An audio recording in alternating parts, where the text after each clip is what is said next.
No.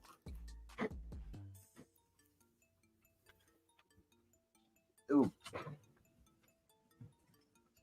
Oh yeah, and I think one of the other benefits, you'll also get to see the bottom of the screen. So you'll see like, because I know you get to see nothing. You'll get to see like me when nothing's happening. So there you go. That's another perk.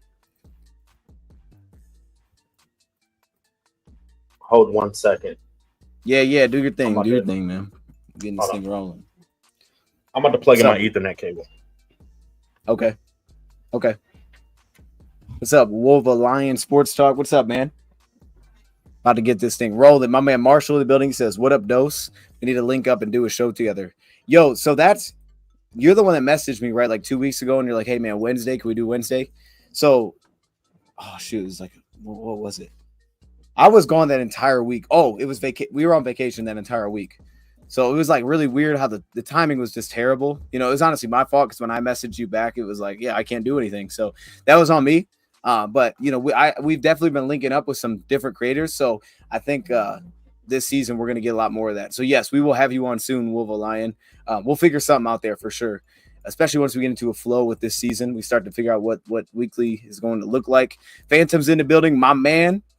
Ben Foster says, "Hey guys," and also Sir Richard. Shout out there to anybody that was in the Bleacher Report stream, man, last night. I know it was kind of late, but that was cool, man. Appreciate everybody that carries over. That's sweet. We'll have more of those this season. And we got some takeaways today, man. This is gonna be fun. Hold up, I'm ready for this. Yeah. Hold up. We got Rad back. I got something to share with the stream about Rad, man. Something I didn't know, but now I know. What's up, Pants? Finally called another. Well, I'm about to share it with the people. Well, I know now. I didn't know, but now I know. They're gonna love this. Yeah. At his house, go Lions. What's up, man? It's gonna be hard now. Weekend because I have Friday Night Lights. Hey, no worries, man. I get it. And that's kind of the thing for me too. Like my as soon as the season starts, my normal work schedule starts. Let me get Rad in here. My normal work schedule starts tied with like kind of the other things that I have going on, and then obviously all the Lions stuff. So it kind of throws me off too, but we'll squeeze it in. Sir Richard, he says he loves this Lions team. Super Bowl confirmed. Okay, yeah, man. So we actually have we're gonna put up a little list to what I think Phantom just said. I put together a little stock watch kind of list. So that'll be thrown up as we go through this. Now, it's just I made it, okay? And not everybody's on there. So there'll be players I'm sure we'll talk about, like main players that I didn't list. But I put a lot of dudes on there. So it's mainly just, you know, so we can bounce off ideas, that kind of thing, what we saw. But I kind of put them in order. Look, I told Brad this. They call me Mr. Objective. You know what I mean? And I know y'all know this. So what's on there is accurate, okay? You know, there's no, like, me leaning in one guy's direction. Okay, you know this is going to be accurate. What's up, D. Williams? Hey, my guy, I haven't seen that logo in a while. Tay Hayes made a nice play in the fourth. He did. Nice little pass breakup. Dude, my hand hurts again, man. Rewatching that thing. Sudfeld needs to start packing. We got to talk about Sudfeld, I'm sure. He'll be on the list. I didn't think it was as bad as like kind of what I saw the reaction as this morning. Like some people like, man, you sounding like a robot to me. Chad, do I sound all right? Let me know. Give me a 1 if the audio is good, and then we'll figure this thing out. Give me a 1. I feel like it's me. Okay. I don't know. I think it's me. You sound good. Yeah, I can hear you. I mean, yeah, you. I don't know what the.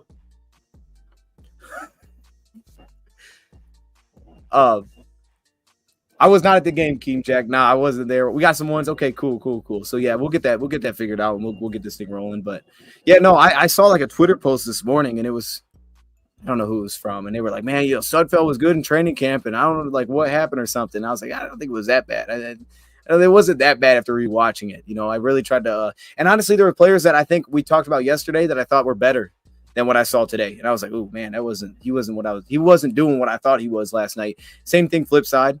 There's a lot of that. Yeah, we streamed the game last night, so we'll have a lot of those this year as well. Look out for those.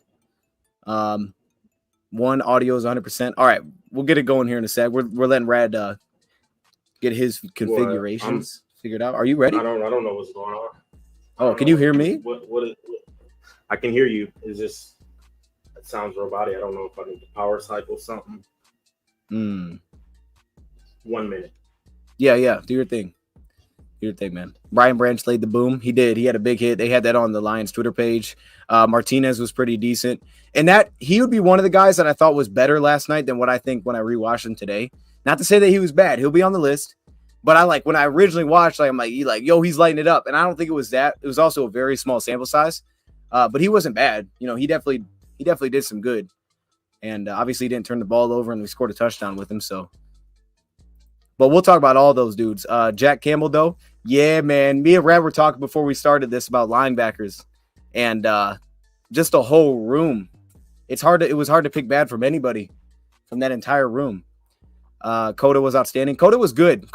I mean, it was a slow start. If you remember, like it was a very slow start. They tried to get him to it twice, and he wasn't getting open. And well, really the second one, he just mistimed the high point.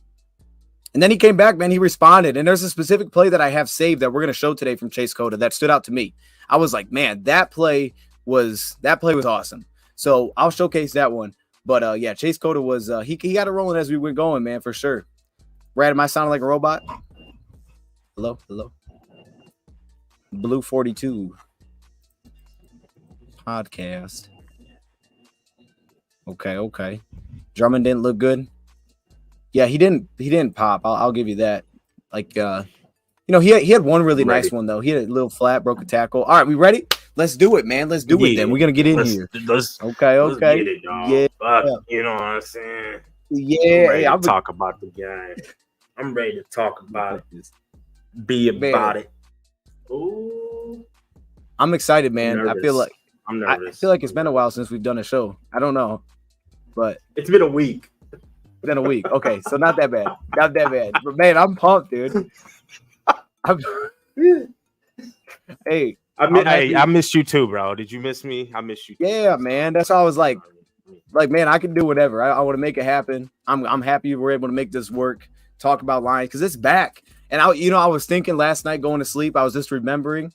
I don't know if it's preseason regular, but I remember like we were doing our first the very beginning shows of the very beginning of the last season, and just like thinking about those ones. And I was like, man, it's that time already. Like it's gotten here so fast. And I think this is gonna be a big season for us specifically, but for everything, man, this is gonna be fun. I can already tell the energy's already crazy. So yeah, we got Rad back in the building. And actually, quick note on Rad. So here's what I learned. If you didn't know, back in the day, Rad told me this. So this is from Rad. Back in the day, they used to call Rad Scuba Steve. I didn't know that, but apparently he was like an Olympian of a swimmer.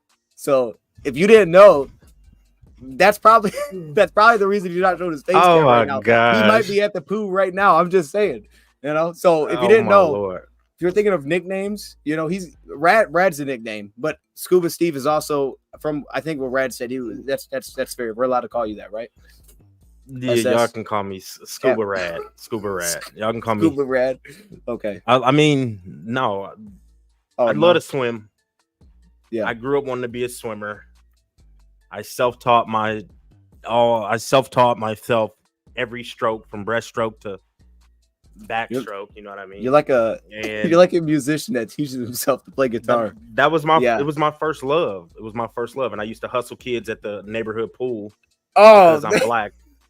I'm black. They didn't think I could swim or swim fast, and yeah, bro, I used to hustle kids out of money because I love to swim. I want to be an Olympic swimmer. That's it. So my story was accurate then. You're telling me you would race people at the pool? Yeah, and I also was a certified lifeguard. Okay, yeah. I think you've told me that. So now we're just adding to this. Now we're just like learning the whole situation. Wow. Yeah. I love swimming. I love swimming. Red's the businessman. He's a hustler. He's a Scuba Steve. All these things. Stop. They're not here to be here about my swim lessons. Come on, they man. to talk about these Lions. Yeah, man. Well, we won last night, and I know it doesn't count. All right, and like if we would have lost, I would have been like, it's preseason. It don't matter. Right. So obviously, this is a super biased opinion before we get into the objective ones. But it feels darn good to win, man. And I'm just saying, it's still possible that we win every single game. Preseason, regular season, postseason. You know what I mean? So you never know. Come on, you know, stop. As long as it's possible. Stop. Is that not possible? Or you tell me it's impossible? I'm excited about what we're about. I'm excited about what the season's to bring, but don't start talking undefeated talk, man. Well, hey, you know, look, you got to start somewhere. You know, hey, everybody had to play week 1, and you know, I was watching some other teams as well. But we're man, gonna win 11 games. We'll win 11. You know what? That's right. I have us 10 or 11. You know, this year. So we're right there then this year. Usually in the past, you're way off. Like I'm usually like on it, but it sounds like this year you're kind of like just taken from what I predicted. I get it. I would do that. Wrong. You know what I mean? I'm just taking from what I've predicted and the roster we have. And okay. You think every game's winnable? I would agree. Every game is winnable. There you go, Pants. Okay, Pants. I thought last year every game was winnable, honestly, because we looked at our offense on paper. I at least said that we can keep up points wise. Yeah. And, you know, it showed that we can score with the best of them. And coming into this year, I feel like we can continue to score with the best of them. I'm happy to see that our defense did improve. I know it's preseason, but I've seen improvements, and I'm excited about that. Before we get into some of these like players and we just like dive right into this, because I want to get like right to this. First off, I got to show this clip. All right, now it's just me talking in the clip. I could have put Rad in there as well, but the video, I didn't want to make the clip too long because I'm just trying to showcase that we were talking about this before. They were talking about it in the game. And the reason I'm really doing this is because Rad brings this up a lot. We'll be doing a stream. Rad will be like, man, we were saying this a month ago. And we never bring up the evidence. Like we never pull it and be like, hey, look, here you go. This is when we were saying this. So what I decided to do was go back because I heard Devin Gardner talking about this on the during the game, commentating. Some of you probably heard a Weather Girl. Apparently she was just talking over the game the whole time. So like 40% of y'all might have heard this. But for those 40%, we were saying this before he was. Rad, you ready for this? I'll keep it very short. We were saying that. I know you heard this because you watched with the volume on, right? I did. Yeah, okay. So you see this. Okay, here we go. Let this thing roll. For a player to stop a opposing quarterback that can run. And he's like the king of light boxes, June one less defender. But because of that, he needs guys that could take on a little bit more responsibility. So the final point that I'll make, and I want to get your thoughts on what you think of this, they had a term for it. Okay, I always hear about the 1 gap. You hear about the 2 gap. Well, how about Vic Fangio's gap and a half, Rad? Not playing the 1 gap like you normally do, but it's almost like squeezing into a second one so you can support. You know, so for them, they did a lot of, you know, they had their 3 tech like we have, you know, like Levi was drafted to be. And now I think it's going to transition into Aleem, the 2-way go kind of guy. But then they had their nose tackle, but he's not like specifically, you know, just like your pure, you know, 2-gapping defensive line across the board because he's trying to get some support as well because they're asked to play the gap and a half. And you do that with your other defensive line where I throw the Josh Pascals into that mix as well. Now, I'm going to be honest real quick here. First off, I couldn't tell if that was you going over it now or that was past Brad. And the second thing is I kind of lost myself like 30 seconds in that. But you did. Hey, did you hear Gardner talk about that last night? The commentator? They were talking about the gap and a half, 100%. Rad, we're not on that. June 22nd. We I can't, you know, confirm or deny, but he may have gotten that from us. I'm just saying.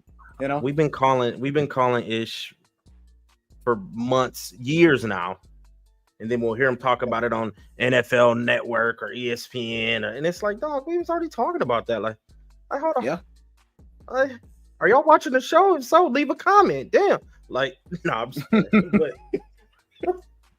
but no, bro. Like, I mean, you did call that. We were talking through that back on June 22nd, the gap and a half, and the commentator, you know, hit on it. Which I don't believe he's that.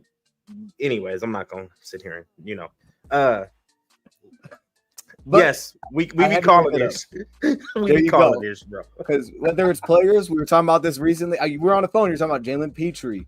We were talking about Brian Branch. So I was like, dude, let me go get some evidence that this is really happening. You know, right in front of us is really happening.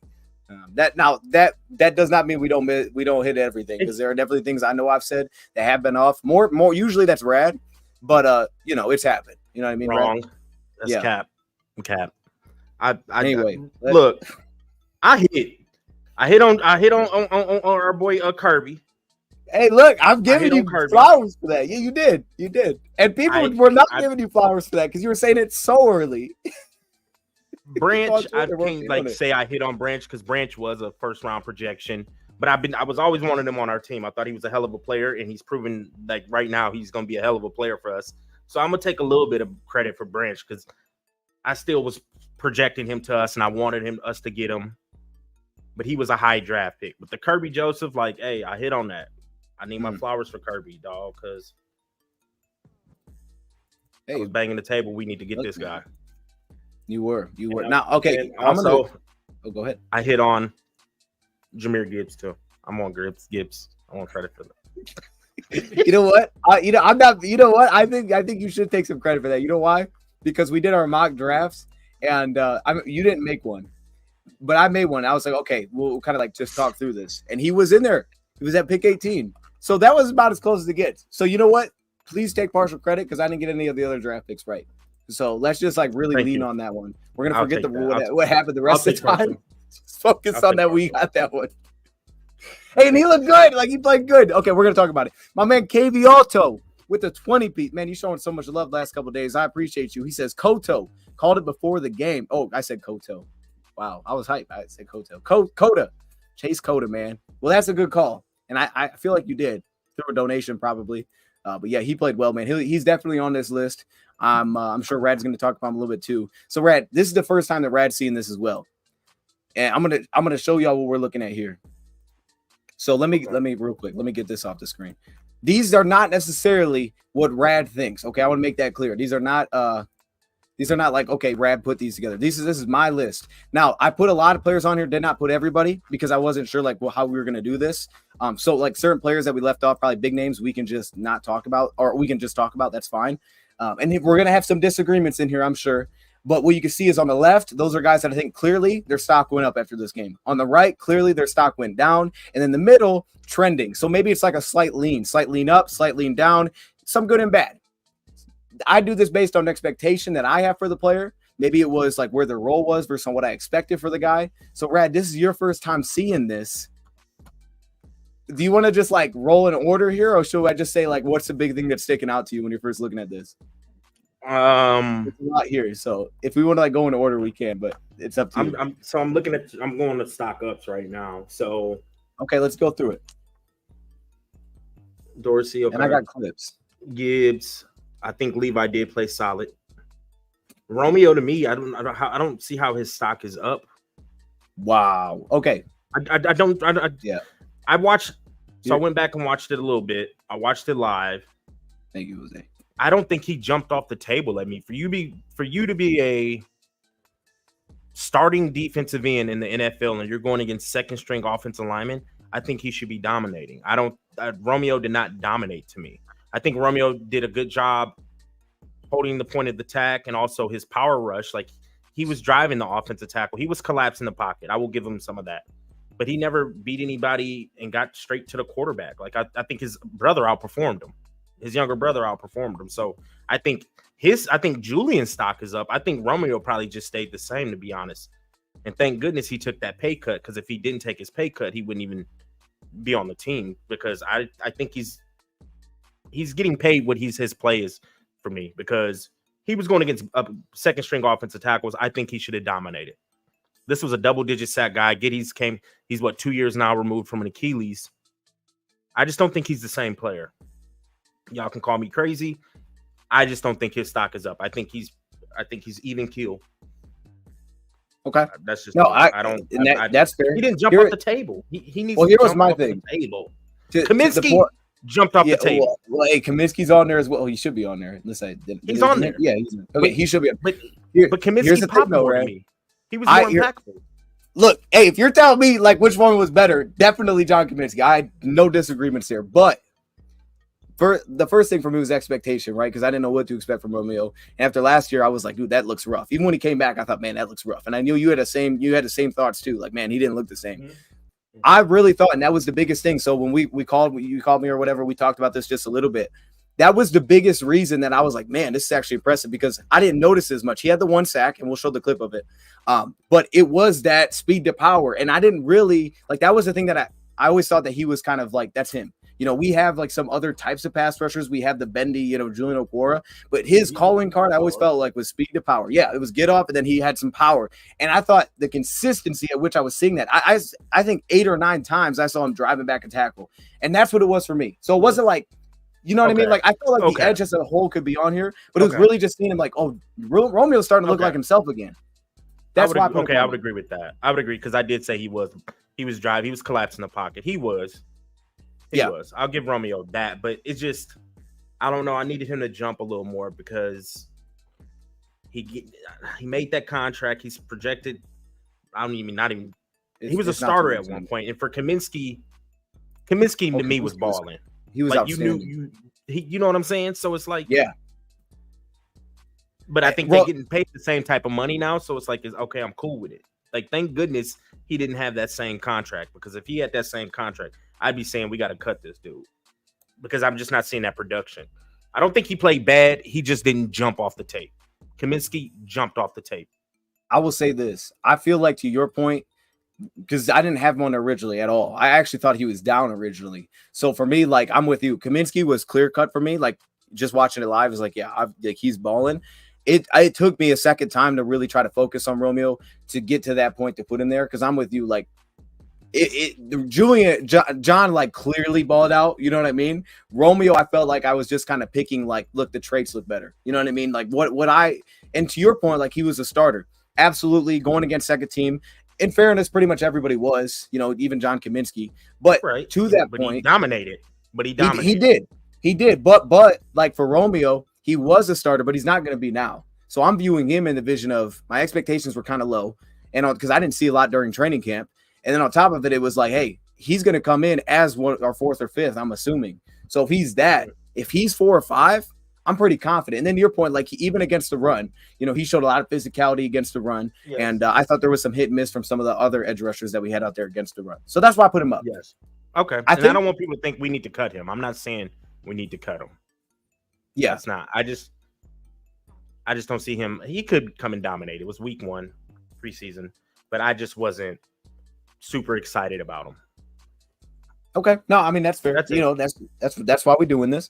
So is anybody else standing out here? The one I really want to bring up here is Malcolm Rodriguez, because all the talk has been about Barnes, and it's rightfully so. I feel like, Jack Campbell's the excitement. And I thought they all looked good. I was like, man, they all look good. But Malcolm Rodriguez had a stretch there, Red, for like 7 or 8 plays where he was just dominant. And he was kind of like John Kaminsky in his own right, just flash. And it was like, dog, he looks really good. And there's 2 specific plays that I want to show about Malcolm. So while I'm finding that, man, what did you think about Malcolm Rodriguez? I mean, we talked about it on the phone. Out of those 3, I'm probably going to say he played the best. I know Barnes was flying around. Barnes came in for a nice little slice through the offensive line, got a TFL early, which looked beautiful. He's seen ball and attacked ball. Mm-hmm. I just think Malcolm, I don't know. I think I think he should be the starter. Y'all can call me crazy. Campbell did look good, but out of the 3, I think Malcolm did his thing, bro. Like, it's just that he's so short. That's what's his downfall. Right. But I thought he played very well. There was some plays where he was flashing, because he was a starter for us. So he should be dominating or at least impacting the game. And Malcolm was impacting the game yesterday, I felt like. Barnes also, he made some nice plays. And Campbell sifted through and made a couple nice plays. So I think all 3 of those played well. From a coaching staff, it's going to be tough to pick who you're going to put next to Alex. I think they got a tough job. And I think we're 4 deep at the linebacker. From what I've seen, it looked like it finally has clicked for Barnes. Yeah. But to me, I don't like how like you said, Malcolm hasn't been getting a lot of talk. I feel like he's been pushed to the back seat, which I don't think that's fair to him, because he's made a lot of plays for us last year, and he made plays yesterday. Yeah. I thought he did well, bro. Like, I'm a fan of Malcolm Rodriguez. I agree. I think he was the best linebacker yesterday. And I think because I thought they all played well, even Jalen Maven, I thought was playing well, like really fast. The big thing for me with him is there was only like 1 play I know that I thought he missed a tackle on like 1 play, and then Campbell cleaned it up. But outside of that, like, it was just like he had the most flash plays by far to me. And this was my favorite one. So I had to rewatch this to kind of recognize it. But like, I felt like this one. Go ahead. On that miss, I'm sorry. On that missed tackle, though, are you talking about he hit the hole? Is that yeah? Are you talking about the play where he hit his hole? He just on the right side. He played it really well. Yeah, he just like slipped out of him. He just like slipped off the tackle, and Campbell cleaned it up. But it was a very short game. His recognition is through the roof. That's it was great. His instincts and recognition is through the roof, bro. I think he has that better than any of them. Yeah. No, it's just that he's the smallest one. Like that's it. And this was the play that I loved. I may miss a little bit of the beginning here, but like where Malcolm covered up this flat, because James Houston, I'm originally seeing like, oh, he's unblocked, but like he took the attention from the tackle. He almost like sold that he was going to like be coming on this play, and then like just last second, the way that he just took off, so it left James Houston unblocked, and the way he took off into this flat and then shut this down, like that was the cleanest play to me. And I didn't really notice that originally. I was like, why is the tackle like not going out there? And like Malcolm, I feel like Malcolm sold a lot of that. So that was, and there was other clips on here, but that was the one that stood out to me. 100%. That's a good play by him. So we're in complete agreement there. I go ahead. Oh, okay. James Mitchell, I thought he did a really good job with Rack, like you just said. Yes. Blocking was solid. I noticed. I wish I'd have had some clips. It was one play. He was the backside tight end, but I like how he sealed the running back. Not the running back. He sealed the offensive lineman to where the running back could cut it back and get off his ass. Like pause. He ran off his butt. Pause. I can't. Okay. I don't try to think of the play. I just seen him blocking well. He did miss a couple blocks, but his rack, he caught all his passes, his yards after the catch. He just looks more athletic than Brock too, because Brock caught a pass and tried to turn it upfield, and it looked real stiff. Yeah. No, it did. We were talking about how fast his 40 was. It was actually second string. That's what I was thinking. Like, he needs to be second string. It really feels like they've leaned into what he does well. And if you think about it, I think a lot of his role, specifically the pass game, is exactly what Brock Wright does. Now, I put Brock on there because to his credit, like his only flashes to me were really as a blocker, but he blocks well. So like that looked good. But it's like if James Mitchell can get himself close to Brock Wright, I think when they do a lot of that, those 12 personnel looks, he'll start to take some of those snaps, because a lot of the receiving game, like his impact is all underneath, which is basically where Brock Wright is. His impact is, and James Mitchell gives me a little bit more after the catch. To your point, a little more athleticism. He's got a little more run after catch. He looks a little more natural with the ball in his hands.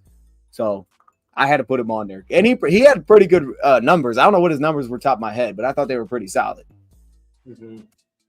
I also had, of course, Chase Cook. Oh, go ahead. Do you have someone you want to point out? No. I'm just looking at the downs, and I got it. We gonna talk through that, Bubba. Okay. Hold on. How dare you? What, man? What? Okay, we'll get to that. No, go ahead. Continue. Okay. I was ready for that.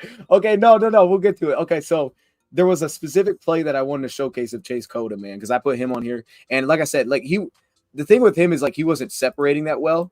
I felt for a lot of it, but he was making the contested catches. I thought, you had to give Sudfeld some credit for some of these grabs. Like, for example, this one, I had to give not to say like this was him making the grab, but just some of the reads were the biggest thing for me. And for some reason, this thing's just bouncing around after this play. Okay. I don't like after this play too. Okay. We're just watching random plays here. This is what we do, but no, this one. So like, just some of like this stuff. I thought like one thing with Camp was just like the awareness, it felt like, of all the quarterbacks, like their comfortability within the offense. And it was like plays like this, where it was like just good decisions, like, okay, we got to get the sticks here. We see what they're running on, on the left side, and you have the one-on-one on that side. So it's like just the decision-making. Like I said, the earlier one where he like mistimed the jump, that was just a really nice catch though. He was making some contested grabs as it got going. There was a specific play though in here that I wanted to showcase.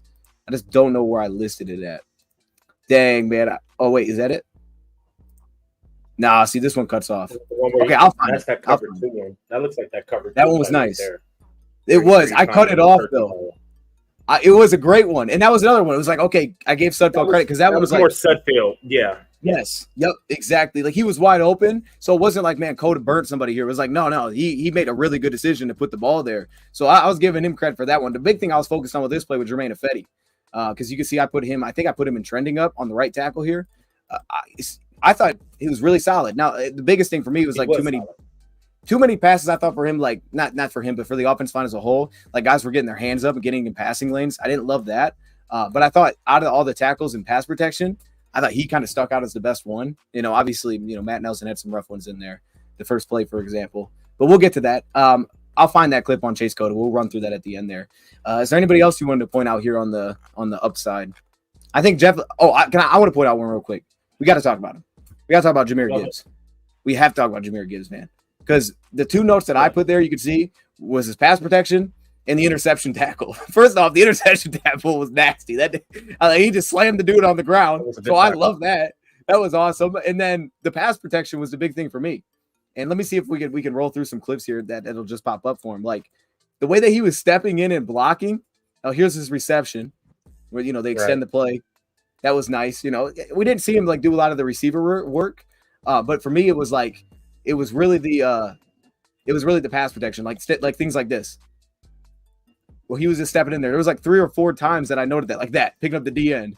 I was like, okay, Jahmyr Gibbs, like that was a real question about him coming out, especially at his size. Right. So his pass pro was definitely an issue. And then I think his runs were nice too. He was decisive on his reads, made his cut, got in there and got us 3 to 4 yards. Like he didn't pity pat behind the line of scrimmage. Bam, jump cut, got in there. Bam, jump cut, got in there. So I like to see that his vision was on point too. You know what I mean? Because we've had running backs in the past that'll just carry on Johnson who had no vision. You know what I mean? I like that he was decisive with his hold. Well, I mean, vision's key. And he showed that he had vision. He seen where the lane was. He got up in there, got his 3 to 4. I think he broke like a 6 or 7 yard run on one of those plays you were just showing. Got in there, made another little cut. Boom. So it was good to see his vision. Yes, I was super excited about his pass pro. His pass pro was on point. For him to just step in there and, slow the guy up. That's all we need. Give the quarterback an extra second too, and he did that. Yeah, absolutely. So we're on the same page. That was the big thing. It's like you kind of had like some expectation for what Gibbs was going to be like when they threw it to him. I was like, okay, I kind of expect him to do that. And then the big one for me was like the third and what was it 4, where he like bounced off the tackle and like put his shoulder down to get the first. I'm not going to bring up previous names, Red, like you just did the carry on, but you know what I'm talking about when I say that. He had no vision. But no. I'm talking about the 3rd and 4, right, where he bounced outside, he put his shoulder down, and he picked up the first. You know which play I'm talking about? Like DeAndre Swift. Brad, I wasn't saying no names, bro. We just having a good time. He's fighting for yards. Hey, what? We went and got that first down. Our running back room has been upgraded, so I love that. We're gonna let it be known. Bro, I love. Okay, let's do this because there's not a lot of clips on here. Just so I'm not like always bouncing around confusing myself. Let's just roll through some of these clips and tell you what I'm trying to point out here because there's like key plays that I wanted to showcase, and that'll fill out a lot of this list here. I had to put the first play in, which was the interception. I thought a couple things on this one. Obviously, Matt Nelson got beat like right away, so that was a problem. But I thought a couple things. So first off, they had a single high safety on this play. Go ahead. Do you feel like Cody was getting bull rushed a lot, or was that just what I seen? Because I tried to watch Cody. Colby Solskjaer. I tried to. There was the one where he fell out, and I thought where he got like ran over, but he was off. His timing was off with the snap. Like he got off really late. There was a couple of those, so that was the one that stood out to me. But were you saying just like for the entirety of the game? I just felt like he was getting bulldozed a lot. That's it. Like he wasn't really anchoring that well. Yeah. No, I didn't watch him every play, but I would try to hone in on him some plays. You know what I mean? It's hard to really watch the guard O-line all the damn time, to be real. It is, especially when you're watching it live. It's like impossible. So because your eye immediately looks at something else as soon as something goes down. But I had to showcase this play because this was the pick. And I thought, the big thing that you can't really see from the all 22 angle they gave us, like J-Mo like stumbled out of the route. And then I feel like with Nelson losing, like immediately, it's almost like he wanted to go to this check down, but it was taken away. So he kind of panicked and just put it up there. The big thing for me with him with J-Mo, because there was like 2 or 3 of these, was like, it was almost just like a slight panic. It was like, okay, you want him to take the sack in that situation. Obviously, we're going to watch that live and be like, bro, why are you taking the sack? But yeah, it felt like he was really pressing. I felt like he needed to just calm down. And I'm hoping we see that next week. Like, we're just like, hey, dude, just relax. Because there was a couple throws in there. It's like, you're just doing too much. Like, I thought a lot of the decision-making wasn't bad, especially, like, pre-snap. But it was like, man, when there was just, like, a little bit, it was like, man, we're doing too much. You're trying to force it. And they were all to Jameson. It was always trying to force it to that guy. I put this one here because it was the incompletion. And, like, this was a good ball. Like, the safety played this well. He jumped on it. It was a really good ball. Because I was just going through Sudfeld's incompletions. I think he was, like, 12 for 21, something like that. But there was a lot of them, like this one, for example, was the only target that Laporta had. That one was a good ball. He just didn't come up with it. This was your boy, Rad. You can talk through this one. because you know what this is. This looks like Kaminsky right here. Yep. Kaminsky just out there dominating because he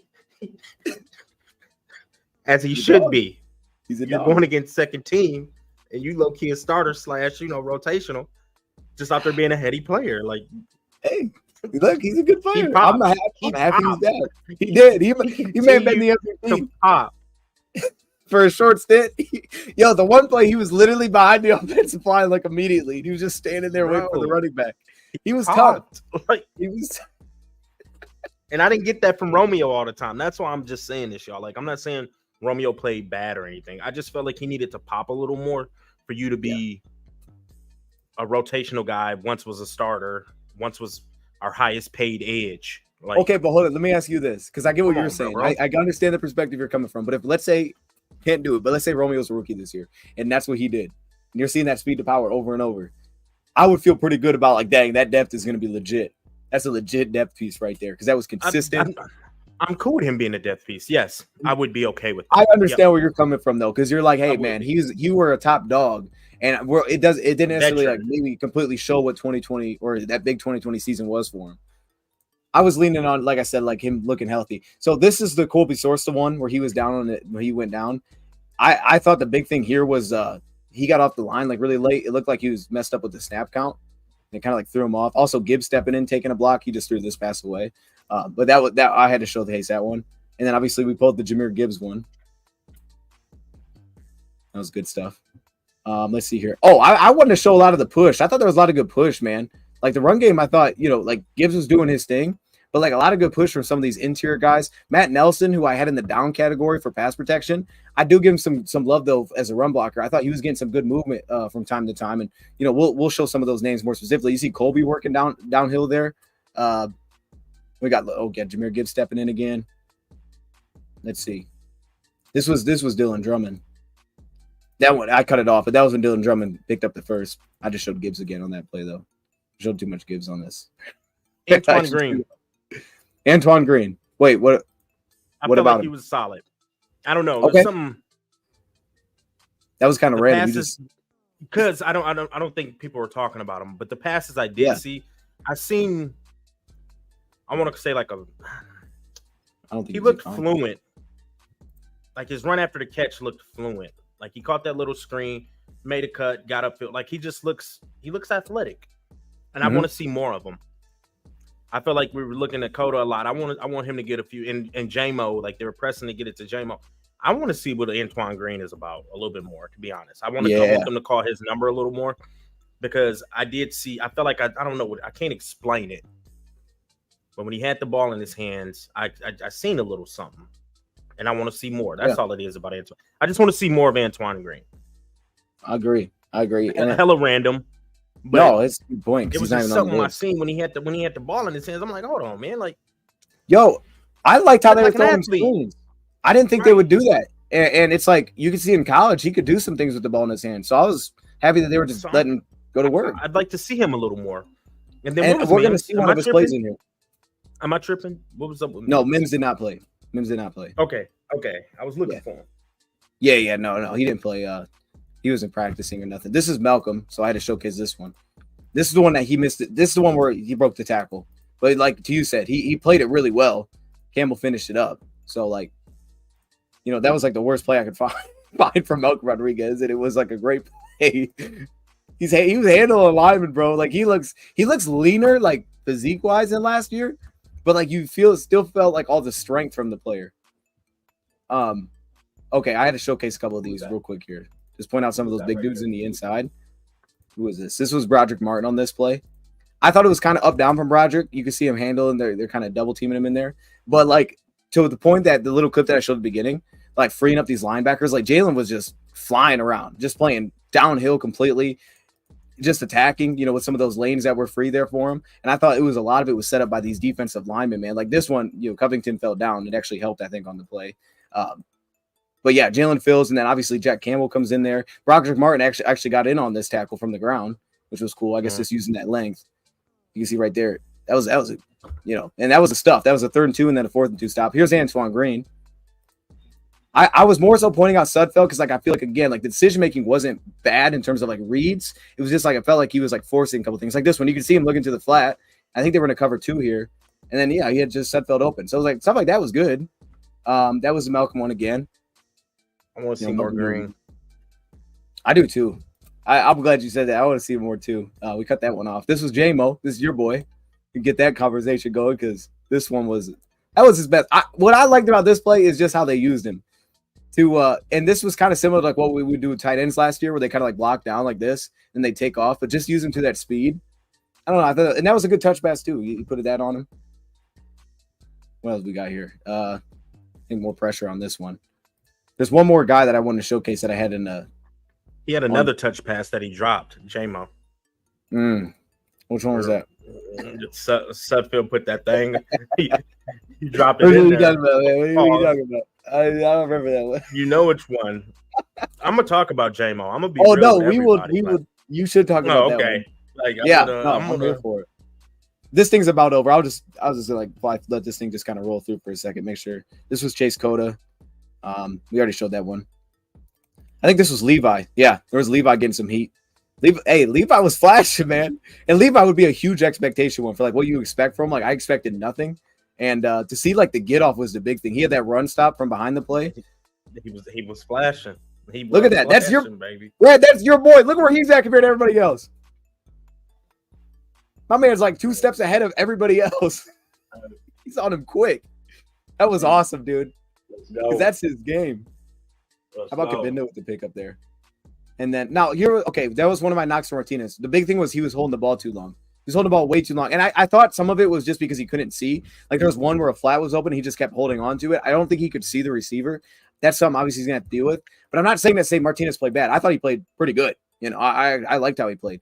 But this guy, we're about to wrap this up. Khalil Dorsey, he was the best corner, I thought. Now, he's at the very bottom of the roster, but he was the only reception he gave up, probably targeted like 4 times, all incomplete. The only reception he gave up was Pimpleton, and he had him early, and then like as the play extended because the quarterback broke the pocket, the guy got open. But like this was like one of the cleanest ones, covering this play vertical.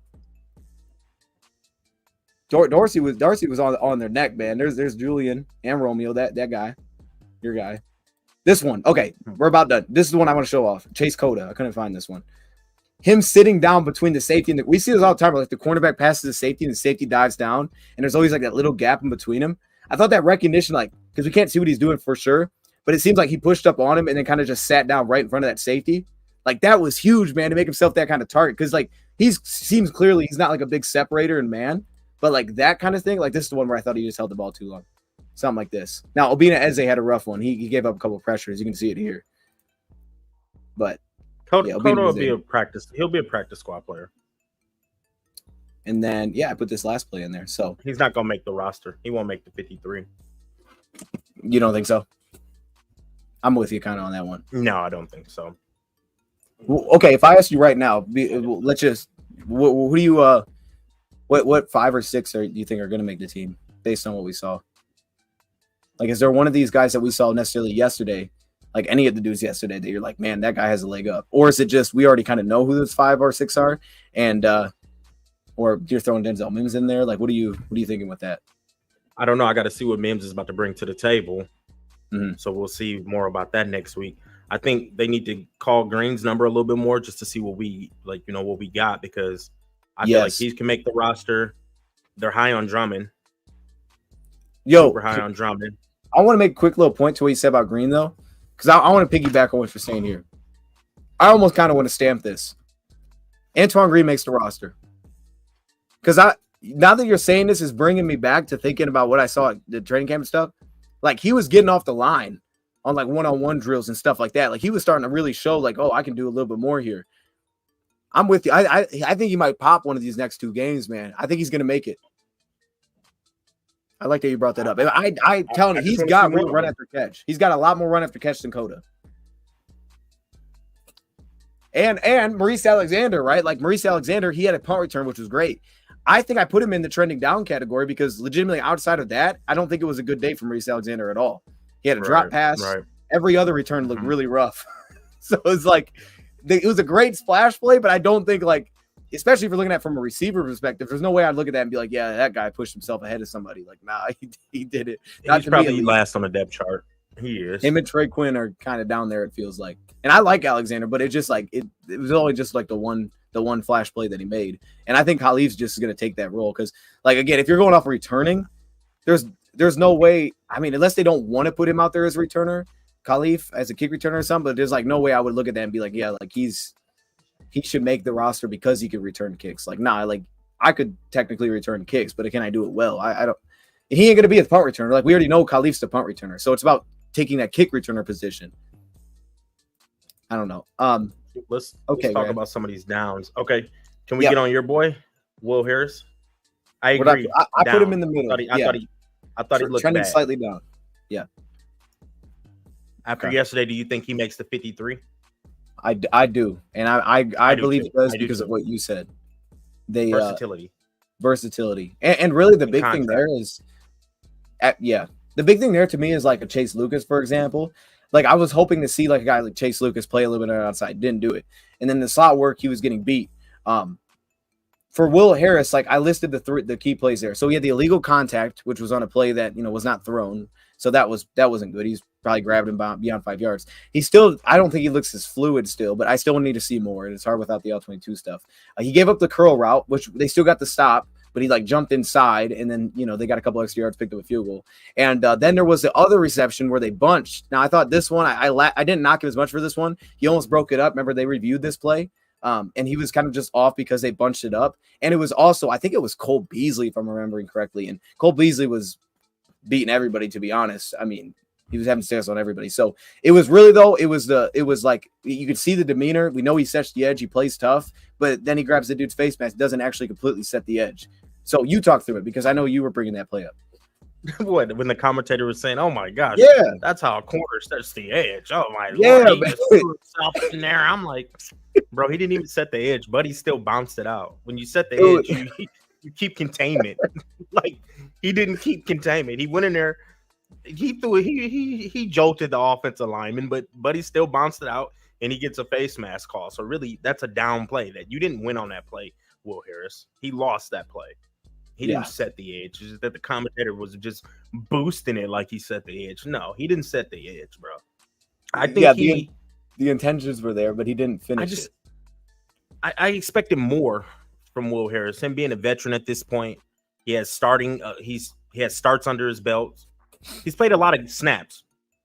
Will Harris has played a lot of snaps, and for you to be going against second string, third string wide receivers, you low-key should not be getting the ball caught on you. Every DB will get beat. Every DB is going to get caught on here and there. But I just felt like on a consistent basis, he was getting tore up.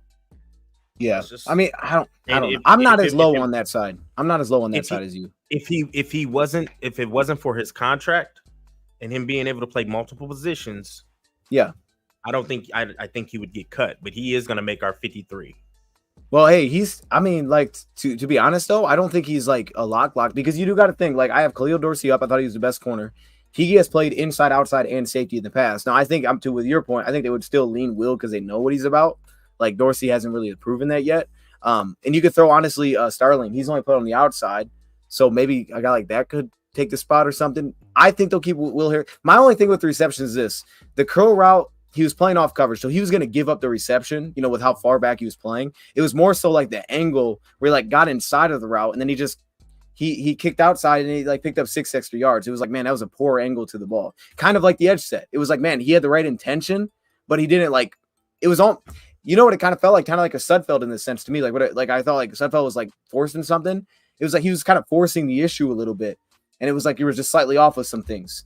Because like that's how I felt about like one of the two receptions. And the other one, I was like, okay, I'm not going to get him for that one too much because just the way that he was lined, I'm not sure I was going to make a play on the ball there. But, he got back into it. But I'm with you. That's why I have him slightly down. I'm not way down on him, but I'm slightly down because we have seen him play a lot of football. And, we expect that there's strides that are taken there.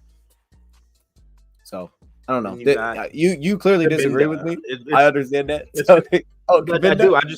I don't think Will Harris is. I mean, he's cool. He's mid, below average. Okay. I really do. I don't think he's okay that good. Another name, Kabinda. Yeah. I mean, do we really need Kabinda? Yes, Rad. Don't. No, Okay, here's. I'm being serious, bro. I know. I'm sorry, bro. I'm like, no, I'm really being serious. No. Do we need Kabinda to take up one of those roster spots? Yes. That's a serious question. Yes, because Dan Campbell will not cut him. There's no shot Dan Campbell's cutting the fullback. He loves that. Rad, they love that, man. They love having that nasty. And look, he had the one drop, he had the one reception. And I don't know if you were in the live stream, but when he made that reception, I was like, man, if Rad's in here, like I was like talking about you, like how you're like talking about his hands. So he had the one drop. He picked up a nice little block, then another one was kind of ugly. But they're keeping Jason Kabinda because they love that they can go, they feel old school, and there's been no one else I've seen that they put in those same responsibilities. James Mitchell would be the closest, but they haven't really lined him at fullback and let him lead the way. They ran like 4 or 5 lead plays in that game with Kabinda. I don't know, bro. I get what you're saying, but they're I just don't. I feel like he shouldn't hold a roster spot. It's because you could get real high school football-ish. Okay, but one of your third, fourth. You take one of your third, fourth string linebackers and you put him in there. Hey, go block that man. You got to take your ass through that A gap. Yeah. And anything show up in that A gap, you get it out the way.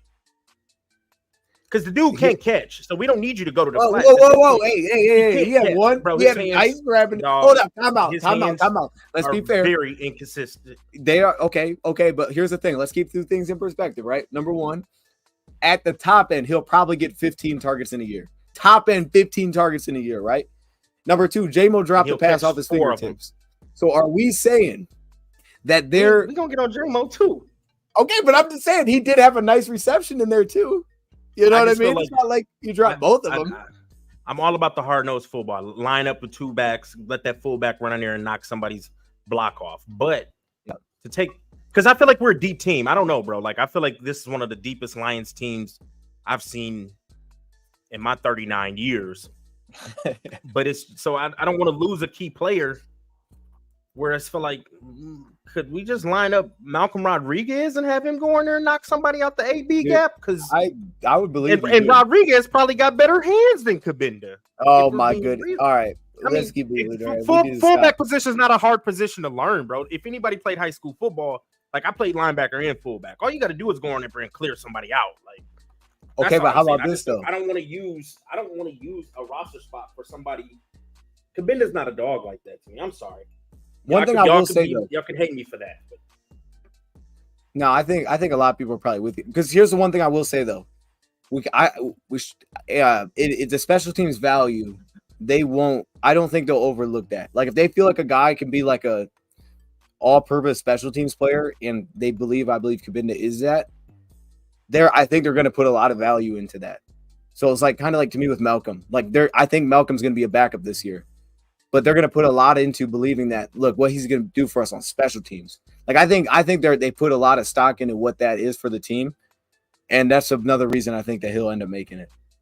Brad, you're clearly not feeling it. You muted yourself. I got to give a shout out to my man Pants here with the 499. He says if it was that easy to put a linebacker fullback, they would do it. Well, technically, this is a linebacker playing fullback, right? So. There's a reason teams don't like. He is. I appreciate it, Pringles. No, what flavor? Cheddar cheese flavor Pringles. Okay. See, I can rock with that. See, right now we're getting somewhere. Okay, we can get to do this conversation. Did you call Rad out who he wanted to re-sign? Oh yeah, he wanted who? Tell me. BBFC, I forgot, man. You gotta let me know in the comments. I don't remember. BBFC, tell him who did I want to resign? I don't remember who he said. I don't remember. I was probably right about it, and we should have resigned him. Nah, you were wrong on this one, Rand. You was wrong on this one. I don't remember. You'll put it in the comments. I don't remember. Put in the comments. Who? So I feel like the rest of the down category. Oh yeah, you wanted Michael LaShore. You wanted him brought back, Rand. Mikel LaShore. Me and you wasn't even doing shows together when we had Mikel. Oh, you wanted us to re-sign him this year, I heard. Okay, was it a joke? Mikel LaShore. That man ain't been in the league for 10 years. What did Mikel LaShore do him? Hey, that'd be a guy to get on the show. That would be fire. That would be fire.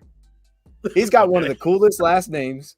Like, let's be real. If he was on the team, LaShore is fire. I would like to get Mikel LaShore if you're watching. Job at best. I would take either of them. Heck, let's get them both on. Yeah. We'll get Kevin Smith in here. We'll get Kevin Jones in here. We'll get both Kevins in here. We'll call it Kevin 2.0. And then we'll throw Mikel LaShore in and be like, dang. Anyway, Brad, is there anything else that sticks out to you on this down category? The big thing I had to put in here, I think someone just brought it up. Houston. Oh, where I put? No, he's not in down, is he? Did I put him in down? Up/down. I don't. Yeah, up and down. Yeah. Brad, it's expectations. Like Houston was. This player. He had a fair amount of wins. I don't think he had as many wins as Romeo, but in fairness, Romeo, I believe, played much more snaps. But the run defense, specifically, there was one example. He was playing the edge, and he said it well. He didn't finish the play. It was kind of like Julian. I had the same thing with Julian Okwara. He did the same thing. Will Harris. It was like, oh, man, he didn't make the play. And then Anthony Pittman kind of slid in. They brought him down, picked up like 5 yards. That's the concern with me. And the biggest thing for him is we didn't really see him a lot in coverage. Like, it felt very basic in the sense that we weren't dropping those guys into coverage. Charles didn't play, but you didn't see Julian or you didn't see James drop. I think that's a real asset to his game, and they didn't show that. But I think it'll be much more of an asset during the season. I expect him to be a very good pass rusher. The biggest thing that stood out to me, the reason I say somewhat up, is speed to power. He's the best. He showed a little bit of that. Pass rusher on our he's team. Not the best. He's the second best pass rusher. Yeah, he's the best pure pass rusher on our team. Right. Aiden Hutchinson's not on this list. I don't. Do you have a different list? No, I was saying James Houston is our best pure pass rusher on our team. I appreciate it, Ben Diesel, man. Appreciate that, Ben D. No, and I agree with you. Like, Hutchinson is the best pass rusher. Like, we saw him on the sideline. On our team. Yeah. No. Wait. You got me. You confused me. You did some magic there. Hold on. Houston. You meant Houston. Hey, shout out to Ben, man. Shout out to Ben. Yo, no, but okay. And that was the thing. He did have one rep that stood out to me where he showed like some of that speed to power, which I'm really like a person that's like, I'm not sure if he's gonna be able to add that to his game, but he showed some of it. Not every pass rusher was perfect. He left some out there because he kind of fell down, but he got pressure. Like he did what I expect. I'm not doing this on like who is the best player necessarily. It's like based on where I feel like they were already at. Like he's making the team. Like we can both agree on that, right? He's making the team. 100%. He's going to get more pass rush reps this year as he should. So like based on what I saw, I was hoping to see more dominance against the run, and he didn't drop in coverage, so it was a little up and down.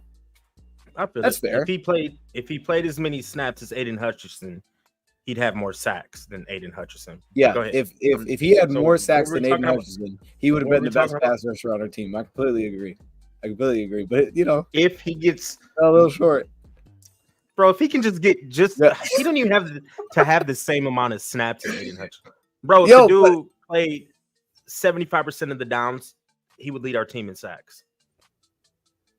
Yo, I'm saying this. He looked good last night. He looked good.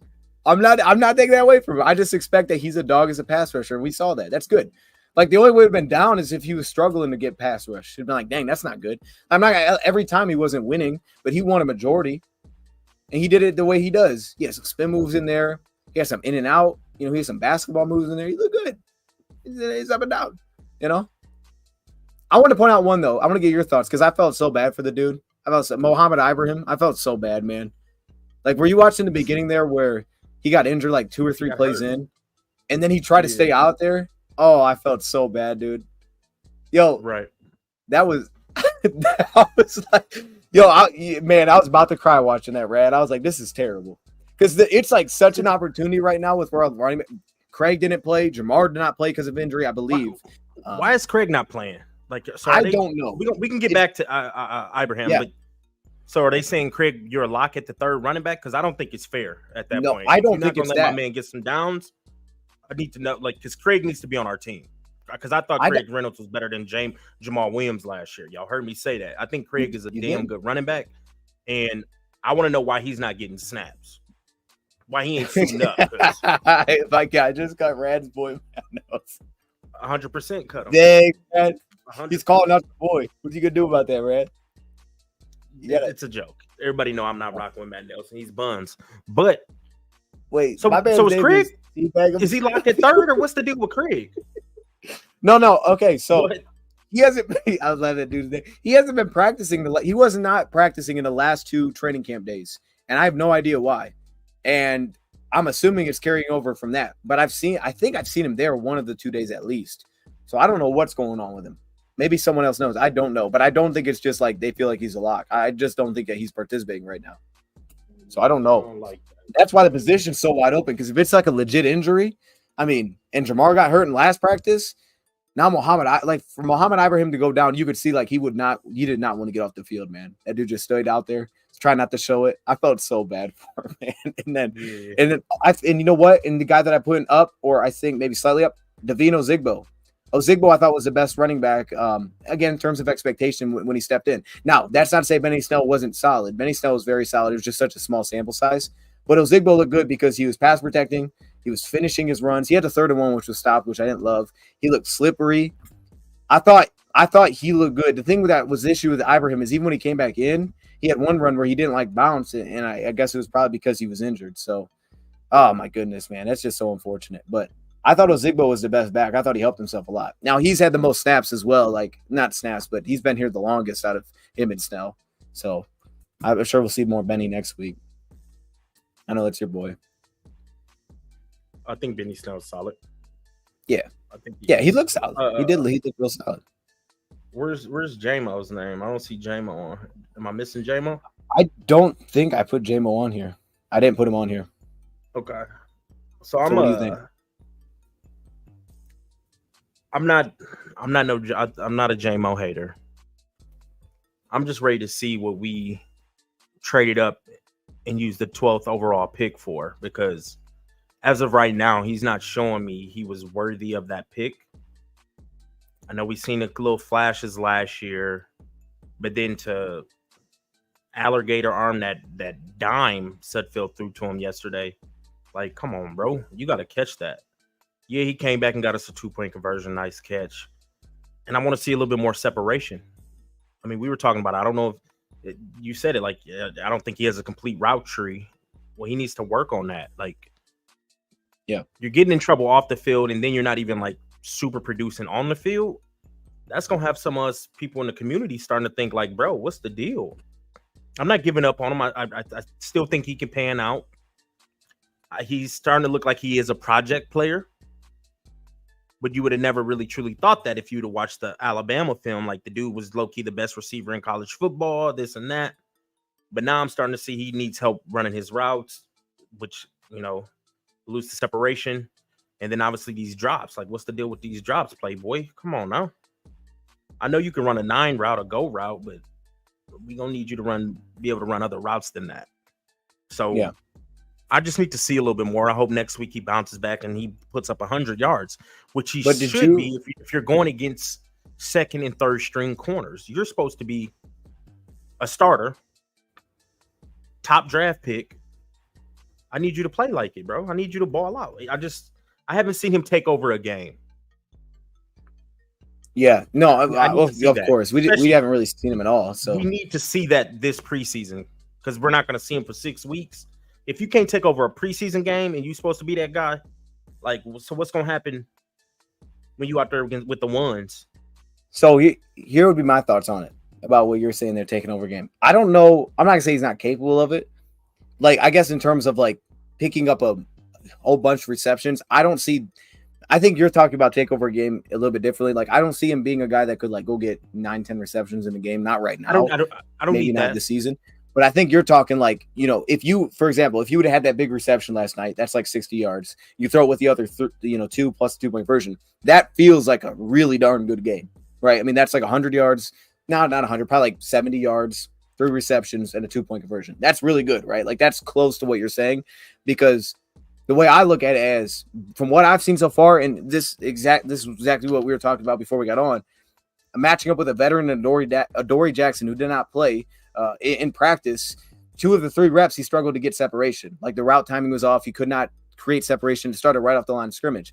And to me, I think where you saw him start to get a little bit of something going there was exactly how they used him. And it was because of the reason that they used him that way. Like, for example, Chase Cota, right? Chase Cota had a good day. You don't walk away from that saying, man, Chase Cota's beating man coverage. Like, no. You're looking at that saying he making real good contested grabs, and a couple of them were zone holes. And it was a really smart sit down in zone hole. So, like, you walk away with that. So it's like, wow, as the production looks there, that's what that is. For Jameson, I look at it as, to what you just said, how deep can this route tree get? As of now, I don't think it's as deep as maybe you would like.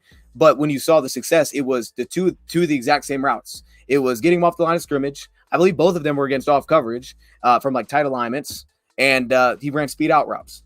And he had those two, and then, like we said, the 2-point conversion, which we have on here, which is like, he delayed, and then he just took off with speed and made the one-handed grab. And even the shot play was probably just like, like a deep post or something, or a deep crosser. Yeah. So there wasn't a lot of like new, you know what I mean? Like there wasn't a lot of nuance to the route. And I think that's where J-Mo's at right now, is like, not to say you can't get there. Like, for example, I would see in practice them working a lot on kind of like the deep comeback or the deep curl route. We saw that a couple last year. The one he had to drop, I always saw that the top of the route, the curl route, he wasn't like separating the way you'd want him to. It just took too long to get out of those breaks. I think right now that's kind of where he's at. It's like that's still work in progress. They want to get there because like Khalif, they feel like they can do a lot of he could do some of those level 3 routes that Khalif could do with more work, and he would be more effective because of his size and his frame. I think they're looking at him as that. He's what Khalif is in a bigger body for the level 3 passes. He probably will never be what Khalif is underneath in terms of separating, but they're kind of then leading into, well, maybe he can give us what he gives after the catch. And that's why we saw some screens last year.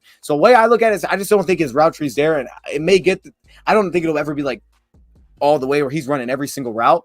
But I think if you they're kind of like leaning into like, okay, let's try not to have him deal with press as much as possible. All right, we're going to keep these routes a little bit limited in terms of how many breaks we're going to ask here. We're going to just lean into the speed. And look, if someone tries to sit off coverage, we're going to make that a problem. As long as he stays disciplined, that guy's not going to be able to keep up with him because he's just so fast. So that's my take on it. I spoke a lot there. So what do you think? You good, man. I mean, you good. I mean, I see what you're saying. He's going to be a level 3 route runner, like the deep stuff. And I mean, you can draft guys to do that, but I don't know. I mean, we could have got Jalen Hyatt out of this year's draft on the second, third round to do stuff like that. Not trade up to the 12th pick to get a guy who's just only his route tree are going to be deep overs and post and go routes. Yeah, and then it's not even guaranteed he's going to catch it. Well, okay, I'm not giving up on a dude. I'm not trying to like sit here and dog J-Mo. I just need to start seeing something out of J-Mo. I haven't given up on him or nothing like that. I just need to see some. I think we all, to be fair, we are thinking that. Like, we need to see some type of production out of you, especially this preseason. Yeah, he ain't got the best quarterback throwing him the ball or nothing like that. But Sudfeld low-key dropped him a dime yesterday, and he dropped that bad boy. So, like, and I'm not – he might be getting – he should be catching from – yeah. I'm not sitting here saying he had the best quarterback, but Teddy Two Gloves should be installed next week. Hey, the one was still right here. It don't matter who's throwing that ball. Yeah. And look, he made 2 solid grabs that were kind of behind him, I think, on the out routes. So the timing, but like, I will say one more thing. There was one play, and it's hard because, like, to your point, one, we just never seen him play in games. So it's like we're almost basing a lot of things just on what we hear because we haven't seen him play, and that's fair. And then last year it wasn't like he was lighting it up. He had like one reception he had one reception last year. That's it. But I think like there was one play that they were showing a replay, and you could see him in the background. It was actually here. I have the play.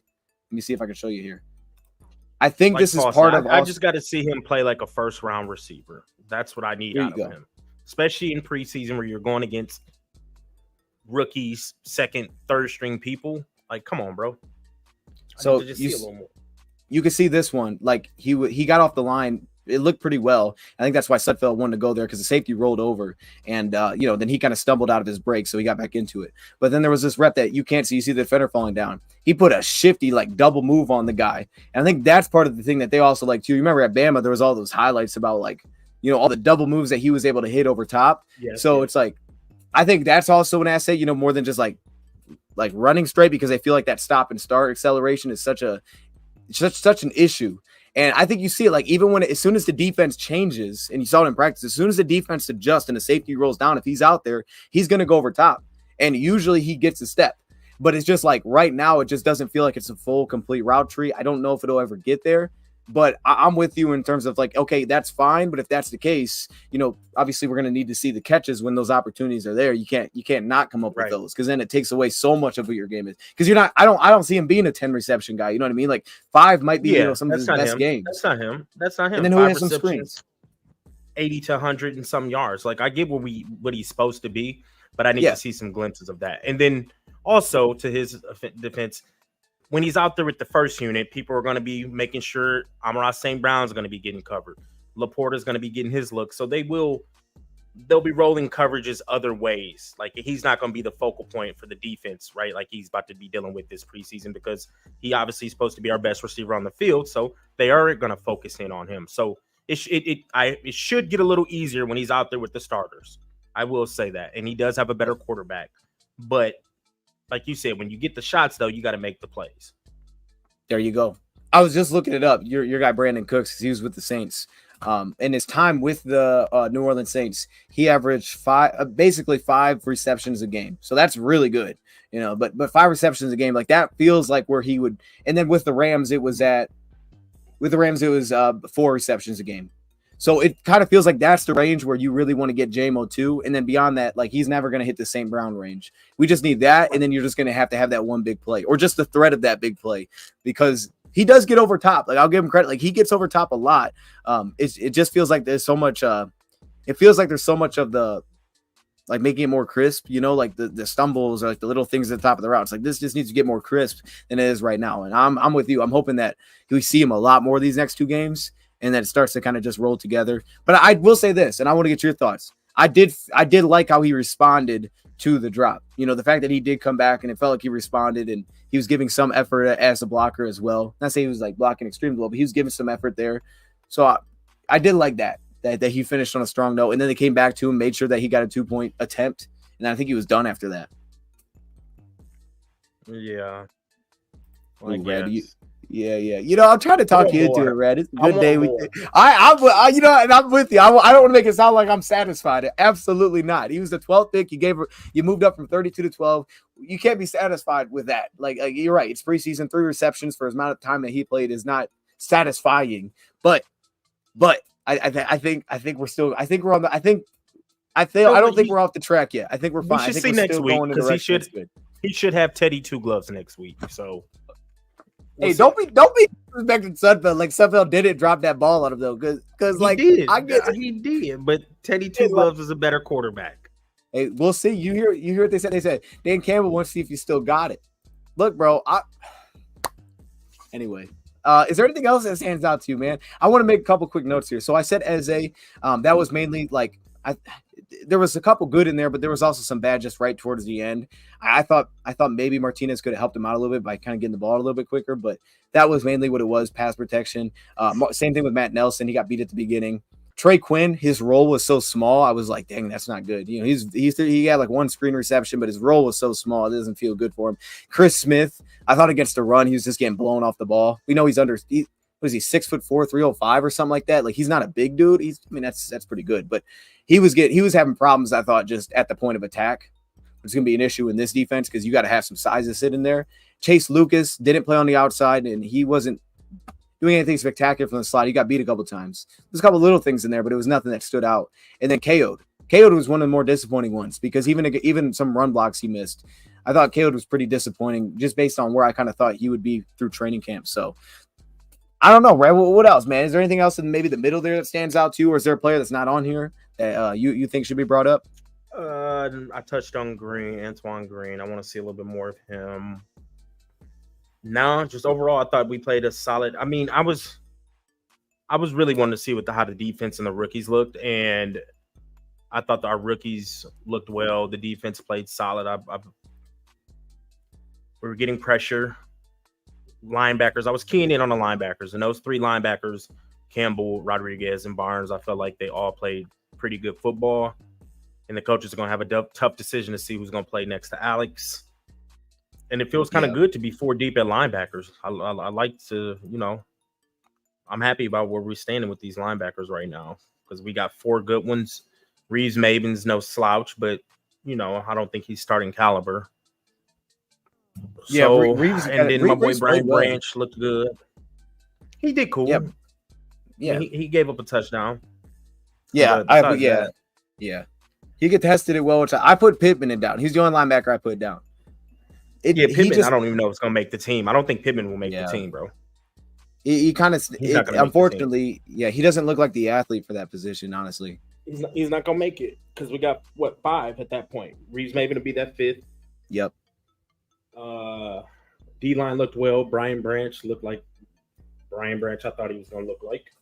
I put Broderick up and down. I thought the big thing with Broderick was when he kind of got away from the 1 or the 2 technique, or when he was playing really close to the center, when he started to spread out a little bit wider, it was just like maintaining, being a little more proactive laterally, those kind of things, because he's going to have a problem with that because how big he is. But there was some good in there. It was really good. Like you saw some 2-gap stuff. You saw some handling blocks, and it opened up other guys. You see the vision, and you as a linebacker, I mean, was that something that stood out to you? Was just how fast? To me, it stood out. So I thought like just how fast linebackers were able to get downhill, and how many like behind the line of scrimmage things that were happening. I thought so much of it was just like the big guys in the inside because they were able to handle their own in there. Was that something that stood out to you? They did. I feel like the big dudes did hold their own well. Buzz was doing good. Benito did good. Roderick had some up and downs, and linebackers were reading, reacting fast. I truly would say that. Just, with the first series, Derek Barnes sliced through, bam, TFL. That looked beautiful. Like, okay, I like that, Barnes. Yeah. Like, Barnes might be the guy, but then Rodriguez is playing well. Then Campbell's playing solid. So it's like, the D-line played solid. I think they played solid. Kaminsky balled. Julian did his thing. We got to go again because I want to get to this 53-man roster, man. Because we're gonna do that. Yeah, we're gonna do that again. My man, Hungry Pan is in the building. My bad, chat. Let me update a couple of these real quick. We got Pants in the building. Says Branch isn't trending up. He's already up. No trending necessary. That makes sense. Yeah, we didn't see a lot of him either. But like what Rad said, man, he looked like Brian Branch. Josh Pascal looked like he has some power. He did. He had a little pressure on like a second effort there. Rodriguez on fails getting stiff arm like that. Don't do him like that. That's your boy, man. Don't do him like that. He said Pittman, that's honorable mention. Yeah, I have Pittman on there. Trevor. Yeah, you know what I like about Trevor? Trevor was playing fast, man. He was playing fast. He had that one where he missed it originally, then came back and finished it. I thought also on special teams. I think there was a couple guys real quick here, Red, that I just want to point out for special teams. Brandon Joseph, special teams. Brady Breeze, he had 2 stops on special teams that I wanted to point out. And I know that's like boring, but it's like when you talk about some of those guys, there's a real chance that matters for him. So those were 2 guys, and then Trevor as well. I thought was flashing a little bit on special teams too. He says Dorsey was everywhere. I agree. Whole linebacker room is fire. My man BBFC with the 5-piece. Appreciate you, man. Says the weather girl should be on the down arrow. Cut her right now. 47 minutes till Brad. Yeah, Brad. So apparently in Michigan they had a weather girl on their channel because of like emergency weather. So they were just playing it over the game for like 40 minutes. It was severe rain, Brad. Oh, is that? I remember, real quick. I remember last year or 2 years ago, we were watching one of the preseason games, and like right at the end, it was like the final drive. They just immediately cut it off and went to something completely different. Yes, I remember that. It's like, bro, yeah, that's tough. That's disrespectful. That's what that is. My man Vision Stealth with the 499 says on Twitter, people trashing Sudfeld. That was my takeaway this morning, though. Like I said, like very beginning, is like I have him trending down.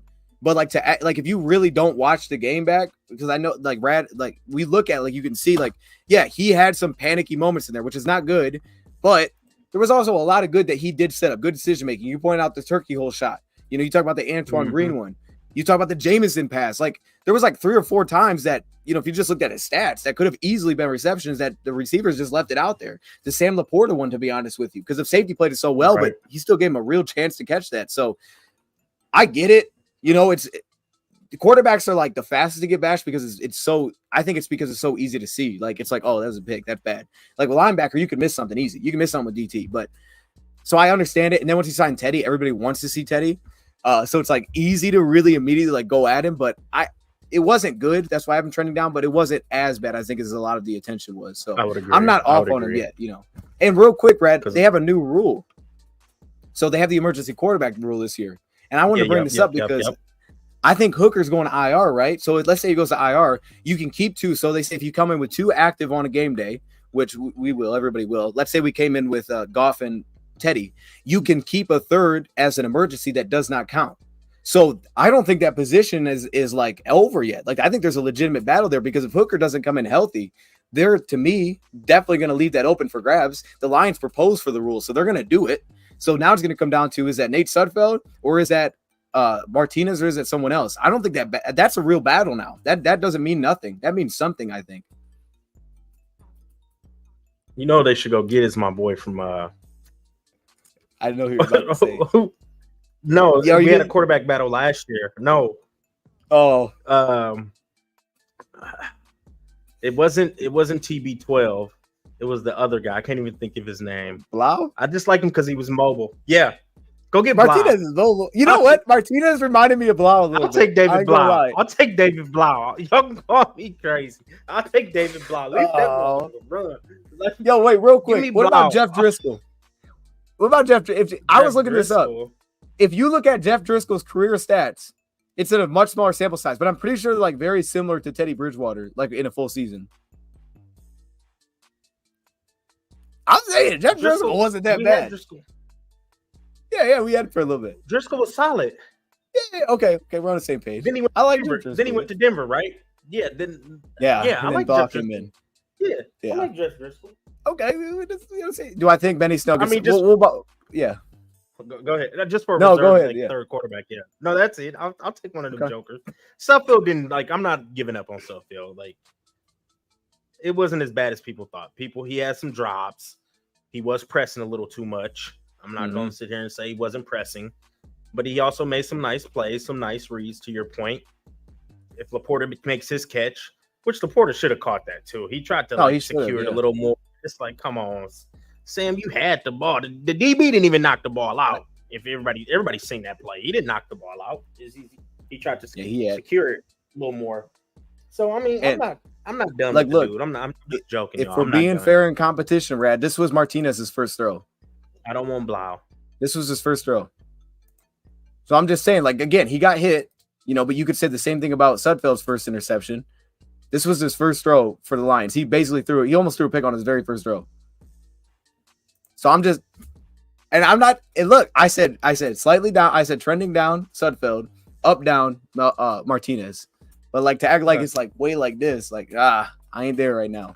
It was a nice scramble, though. That play was fire. That's why it reminded me of David Blau a little bit, because David would have those plays. You know what I mean? Like, he would be sporadic. I think Martinez looked much more accurate than David Blau. Like, David Blau's accuracy was, like, all over the place. Yeah, but he would, like, take off and make, like, It was. I was joking. I don't want Blau, man. I mean, Red, I feel like... go get Jamarcus Russell. Boy, Red, did you watch do you remember when Jamarcus Russell was drafted? You probably remember that, right? Yeah. Did you think he was gonna be honest? Did you think he was gonna be a dog when he was drafted? I just thought he had a big arm. I didn't think he was. You know what I mean? I wouldn't say he was gonna be the Raiders' savior, but he did have a big arm for sure. So you thought, like, this is kind of that dude? No, I never thought he was kind of that dude. I didn't say that. I said the dude had a hell of an arm, a big arm. I'm just asking, yeah.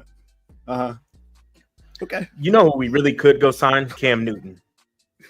That's who. That's what I thought you were gonna say. I'm like, I know you're gonna say Cam Newton. We could really go get Cam Newton, dog. Hey, y'all can call me crazy. Cam said he just want to be on the team. He ain't about to cause no issues, no drama. Oh my.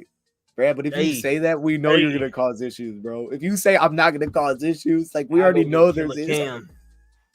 I go get Killer Cam. I play Cam over Teddy Two Gloves. Man, I really thought when we were at training camp, I thought Cam Newton was there. I was looking at some dude, just a Lions fan. I was like, oh my gosh, Cam Newton's here. I'll take Cam, bro. Oh my gosh, my man Vision Zell appreciates you. He said we should sign Justin Fields, make him running back. I'm always here for the disrespect of the other teams. Look, Justin Fields. He had a game, but a lot of his plays was all about the receiver. What was it? So he had two big plays. How did they go down? I didn't see him. They were just little bubble screens, little jets, little screens. Man, he making it sound like he was balling. He threw a 1-yard pass. He looked real Jimmy Garoppolo to Deebo Samuel. That's what he looked like. Okay. Okay, see, I'm good. I'm glad you put that context to it because they were like, I came in and it was like 3 for 3, 130. I was like, dang. He wasn't out there throwing no darts. No, bro. It looked real Jimmy G to Deebo. Okay. I'm with that. Okay. That's good to know. It's good to know, man. Now, don't give up on Laporta. He's the guy I want to see most though next week. I just want to see more. We haven't seen much, but I think it's pretty clear Laporta's he's going to be a huge part of this offense. You know, you just didn't make a grab, but I think he'll be all right. I'm confident there, man. Is there anything else you want to hit on, Brad? Is there something I missed out on? I don't want to hold you here too long, man. So I just want to make sure. I mean, I think we hit it all. We hit the risers, the fallers. We talked about, I mean, Brian Branch is that dude. That's it. That's all I want to end on. Brian Branch is that dude. That's all I want to say. I was telling people we should have taken him at the 18th pick. Brian Branch is that dude. If I said what? Brian Branch is that dude. Yeah. You know what though? I will. Here's what I'll say. I don't know if you said you wanted to take him at 18, but I feel like you may have because you with Brian Branch, I did, and same thing with Petrie. Like you're like always cool with like we can go get them early. Like the NFL lets slots fall. Not you though. You're like no, go get that dude. So because I think slot is a very important position because especially when I think you play at the level like Petrie plays and also Brian Branch. It goes back to my Honey Badger. Back when I feel like the Lions should have took Honey Badger, and Honey Badger's had a great career. When you a slot that plays feisty, you can cover, you can blitz, and you're gonna make some tackles. I'm all about that. That's a hard-nosed football player. Yep. Like you're not a liability in coverage. I'm not saying you're just the best coverage person, but you ain't no Will Harris. Like you know what I'm saying. You can hold your own. This is just unnecessary. No. I'm not going to bring Will Harris anymore. I won't bring him up no more. And he can and all three of them dudes can blitz their butts off. They ain't scared to take on the offensive lineman, and they'll tackle in the box. Like, yeah, I'm really big on when you a player like that. When you can play close to the line of scrimmage, plus you have some coverage skills. Yeah, go get Petrie or Brian Branch. Yes. Here's why I'm giving you so much love for that. I'm giving you credit for that because this was after we signed CJ, and I was like, no, dude, we have CJ. Why would we sign him? We don't need him. It doesn't make any sense. But you were still cool with taking him. Now, he's a dog. But it's just like you were still cool with taking him. And it's almost like I couldn't have seen them in a scenario taking him at 18. Like they weren't even having conversations about it, I don't think, at 34 in the video. But because he fell, it like worked out. So it's like kind of best of both. This kind of met together. Hungry Panda, we did. I have Davino Zigbo, who was number 30. I had him on my up list, man. I thought he was the best back. But wasn't they saying Branch is one of those 14 guys that had a first round grade? They were. Apparently their board wasn't they saying that they was Branch they were one of those. They were, but I don't. They did. No, they did. But I think. Well, you know what? Actually, time out. I think they did consider him at 34. I think they said Branch or Laporta. And clearly they leaned Laporta because they could have taken either one. But yeah, I mean it was a consideration. My bad, misspoke there. Yeah, you're right. No, you're good. Right. And T. Walker's got pushed to the bench. That's gonna be something to watch out for right there. That's gonna be something. I don't know how that one's gonna work. I don't know how that's gonna work, but I don't know how it's gonna work. But CJ's gonna be on the field. I know that he'll be on the field in some way. So and Brian Branch is gonna be on the field, and Kirby Joseph's gonna be on the field. These are all the new regime guys. No, I like T. Walk. Don't get it twisted. I'm a Tracy Walker fan, but at the end of the day, you're not one of those guys that this regime brought in. They did give you the contract when he signed you. They did. They gave him a big deal, and he played well last year until he got hurt, and it was a huge loss for us. We're gonna have to figure that one out. But in fairness, they didn't play Tracy, so it's like they didn't give him an opportunity to even say like. But if they looked at him as a backup, they didn't even give him an opportunity to push for a starting spot. They were just like, no, you're not even playing. So that's kind of weird. I feel like to do that with a guy that I think Walker's better than Chauncey Gardner. Panda, man, I normally rock with you, Panda. I rock with you, but I can't say T. Walk is better than Gardner Johnson. No, I'm not going for that. No, I wouldn't. Not at all. Not at safety. I like CJ more at safety. Yeah. I like him, especially as a ball hawk. Like that guy's a proven ball hawk. Oh, Walker hasn't really proven that part. That's the only part of his game that he hasn't showed us consistently. Is like he's gonna make a play on the football. I don't know. That one feels weird though. I would bet because of that, Tracy starts week 1. Brian Branch comes off the bench, And I bet you he CJ's don't. in the slot. Nope. Man, that's gonna be interesting. Yeah, but why wouldn't you give him a Nope. chance to play then? Like, Nope. that feels weird. I guess maybe you're just saying there's nothing he can do unless Brian Branch just does not play well. That'd be the one thing that could happen is Brian Branch doesn't play well, so we make sure Tracy's then on the field. I don't know. That's an interesting one, man. We're about to find out. Tracy signed. He's got 2 years left. He's got a big cap hit though this year. It's $12 million. The next year's like $6 million. So we'll see on that one. Oh, final thoughts, Ray. I want to get one more thing on here. What did you think about Khalif Raymond, man? And my quick take, just real quick, I think we talked about a lot about J-Mo and his route tree. I think a big security blanket is having a Khalif to fill that role, especially for the first 6 games. And I think he clearly has a role outside of that. Did you know he was an all-pro punt returner last year? I did not. Now I know. Yes, I knew that. I like the extension. I mean, we talked about Khalif all offseason. I think he deserves the extension. I think he played good football for us last year. He brings some in the return game. He run blocks. He's a burner. Yep. He can run routes. And this wasn't on video, but remember we were discussing doing a video of breakout players, and we like, hey, Raymond's going to be on there. Come on, man. That was behind the scenes, though. Y'all don't get to see that. Swift is not an inside tackles guy. Oh, okay, we're talking about. All right. Hey, well, with that, I think we're gonna wrap this thing up, Brad. Give the people some words of wisdom. Hey, real quick though, shout out to everybody that came in. I appreciate it. We will be back soon. Hey, Brad, we need to do another 53 update. We need to make that happen. We do. And I will give you more notice in terms of like, hey man, let's do preseason like this way. That way, if you want to come, with some names, or if you want to have me save some clips, we can do that. So I'll give you more notice. That's on me, but we'll make that happen. And yeah, Brad, you got some words of wisdom for the way out? I don't. Do you? Oh. Exactly. No, I do. Oh, okay. If a pen was a pencil, then what would a pencil be? With that, we are out. What?